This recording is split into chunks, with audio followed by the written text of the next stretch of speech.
Hotels have always creeped me out, even before I had an issue with one of the staff members. I used to be grossed out by all the possible germs that could be in the rooms, especially on the bed. But eventually, things got much worse for me. When I was 22 years old, I wanted to visit Nashville, Tennessee because I had an obsession with a lot of the musicians that made it famous out of there. The entire city is full of musical history. It just sucks I wasn't able to enjoy any of that. After finally saving up enough money to spend an entire week out there, I only ended up spending a single evening. I took a plane from Oregon to Nashville, and by the time I landed, it was already 6 p.m. and I was beat. So I planned to just check into my hotel and get a good night's sleep. Then the following day, I was going to meet up with an old family friend that lived just an hour away from the city. She was going to meet me at a restaurant for breakfast, and then we were going to check out the city. It was going to be awesome, so I couldn't have been more excited to get to my hotel and get some sleep. I took an Uber to my hotel, and when I got there, I thought it was really nice. I never stayed in a hotel by myself before, so I was happy it didn't look shady. But, as they say, you can never judge a book by its cover. I went inside and walked up to the check-in desk, and behind the counter was a man who looked like he was a few years older than me. I got his attention, and when he looked up at me, it was like he forgot what he was supposed to be doing. He just stared at me without saying a word. After a second of standing there awkwardly, I introduced myself and informed him that I booked a room and was trying to check in. It was like he snapped out of a trance after I began speaking to him. He looked right down at his computer and typed in a few things before pulling out a key card and activating it. He slid it across the counter to me and said, "Enjoy your stay, ma'am." I thought it was weird that he didn't ask me for my ID, but I figured they mustn't have been busy or that he simply wasn't concerned about doing his job properly. So I took the key and began making my way up to my room. But as I walked over to the elevator, I couldn't help but feel like someone was staring at me. I didn't turn to see who it was, but something in the back of my head said that it was that man at the front desk. I made it to my room, and by that time, I had shaken off the strange feeling that I had gotten from him, so I was just happy to see that my room looked clean and relatively nice for what I had spent on it. I locked the door behind me and began getting settled, and after a microwave meal and about an hour of watching TV, I was too tired to stay awake any longer and ended up falling asleep around 8:30. I'm not exactly sure how long I was asleep, but I remember waking up thinking that I heard the sound of something clicking, but I figured it was nothing, so I just rolled over without checking and tried to get back to sleep. But as I was laying on my side facing the window in my room, I couldn't help but feel like I was being watched again. I opened my eye, and through the reflection in the window being created by the glare from the TV, I could see that there was someone standing in my room behind me. I couldn't help but scream as I practically jumped out of the bed. That was when I got a good look at who it was. The man from the check-in desk had used his key to get into my room. As I continued to scream and call for help, the man thankfully didn't try to stop me. Instead, he turned and made a run for the door. And as the door closed behind him, I heard the same clicking noise that had woken me up. It was the sound of the door lock engaging and disengaging from when he snuck in. I called the police and the manager of the hotel, and thankfully they managed to keep the worker in the hotel while the police arrived. The man was arrested, and I assumed fired. But as for myself, I couldn't spend another second in that hotel, and ended up using the money that I had saved to buy a plane ticket and decided to end my trip that night.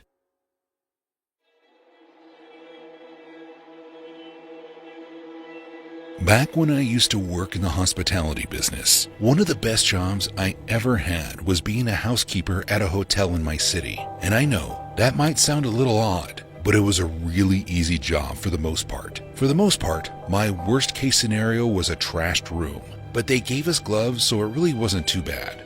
There was one instance, though, that was well out of my job description that I most likely never be able to forget. It was during my last year working at the hotel. I was going about my usual job, which mainly included walking from room to room with my cart and making sure that everything was ready for the new guest to arrive. An empty room got checked, and any room that needed cleaning got taken care of. And in no time at all, I was on my first 15-minute break of the shift as I made my way down to the manager's desk to let her know that I was taking my break. I remember walking past a room that was particularly loud, and I remember thinking to myself that it wouldn't be long before security got to tell them to keep things quiet. But after that, I forgot about that room entirely and proceeded to go on my break. I spoke to my manager, and she just sort of brushed it off and told me to go on my break, and then got back to what she was doing. She looked particularly busy, so I decided not to bother her any more than I needed to. I grabbed my coat and stepped outside for a cigarette. By the time I came back in, my manager had calmed down a bit, and I asked her what was going on, thinking that we might have a busy night on our hands. But it wasn't anything like that. Ben, the night shift guard, had called out, and she was looking for someone to cover for him. I told her to try to call Michael, and that he would probably be available, and then I went back to my shift. However, less than an hour after I got back to work, I got a call on my radio asking me if I would do my manager a huge favor. Apparently, she had gotten a hold of Michael, and he was going to come in, but he wouldn't have been to the hotel for another 15 minutes or so, and she needed someone to tell a few guests to quiet down. Right away, I knew the room that she was talking about, and thinking nothing of it, I accepted the job.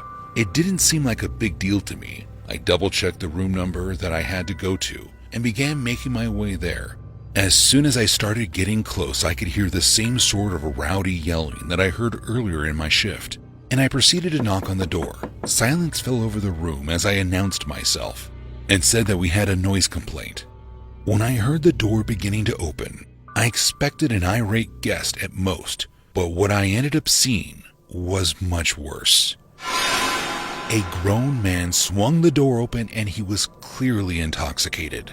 He opened the door wider than he planned to and quickly corrected it by closing the door until I could just barely see his face. But it was too late. Inside the room, I could see that he was in there with another man and two young girls that looked like they might have been my sister's age. She was 12 at the time. The man tried to act calm, and he asked me what I was there for, and I replied by letting him know that we had gotten a noise complaint. And I'm not sure why I did it, but something in my head told me to ask him what they were doing there tonight. He and his friend didn't like that, though. Instead of getting a response from the man who answered the door, he opened it more and then pulled me into the room. I didn't have time to react. Before I knew it, I was on the floor looking up at the two men who were now attacking me. I couldn't make out much of what was being said as I covered my head with my arms to shield it from any major blows. Thankfully, the attack came to an end shortly after it started when Michael showed up. He ended up getting to the hotel sooner than expected, and our manager asked him to come and check out the noise complaint. Unlike myself, Michael was an ex-police officer and was certified to carry a firearm. So once he showed up, he was able to apprehend both of the men until the cops arrived. Both men ended up being arrested for apparently grooming the two children on MySpace and luring them out to the hotel. Both of the girls were fairly intoxicated by the time we had gotten there. Who knows what would have happened had we not gotten that noise complaint and Michael hadn't shown up.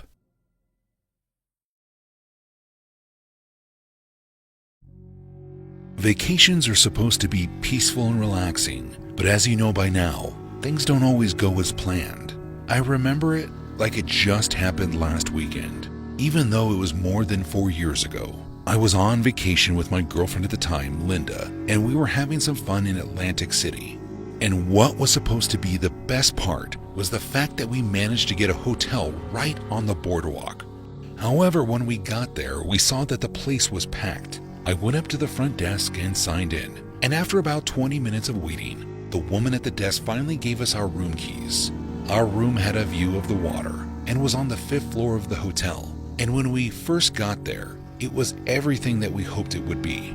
That was until we noticed that there was a door that we couldn't open, and then were told by a worker that it was actually a door to the adjoining room. And at first, it honestly wasn't that big of a deal. As far as we knew, there was no one occupying the room next to ours, so we shouldn't have had any issues with annoying neighbors. Sadly, things were much more traumatizing than that.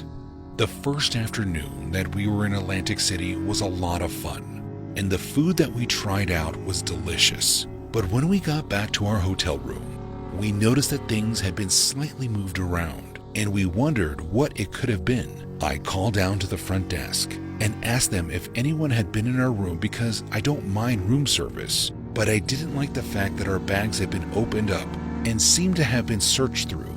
The person at the front desk assured us that none of the staff had been in our room, and I immediately grew concerned.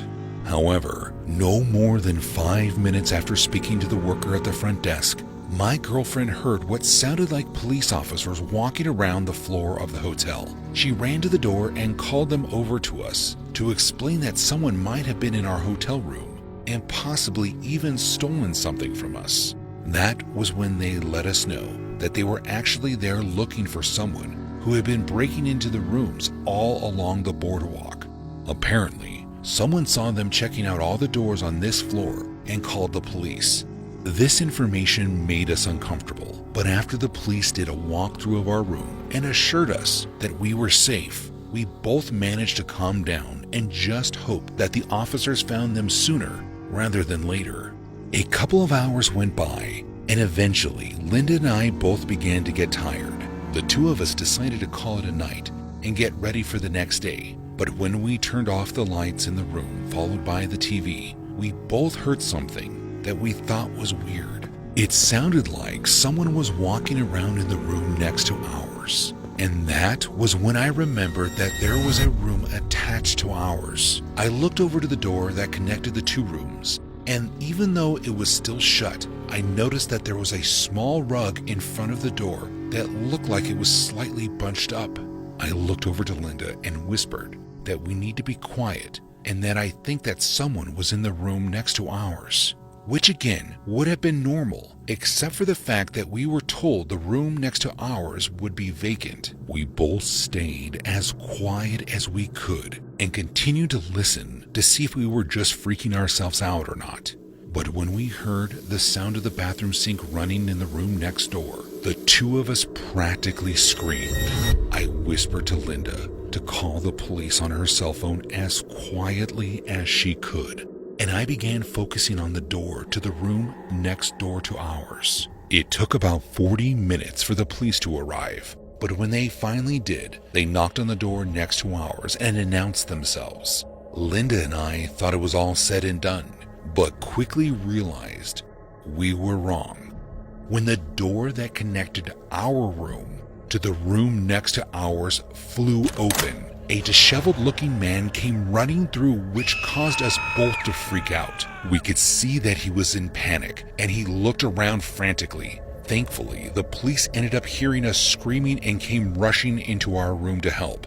They arrested the man and searched the room next door to ours for any of the stolen items, as well as a key card from the front desk that they believe he used to break into the rooms around the hotel. The only silver lining of an otherwise terrifying situation was that the hotel ended up comping our room and upgrading us to a suite on a higher floor for the rest of our stay.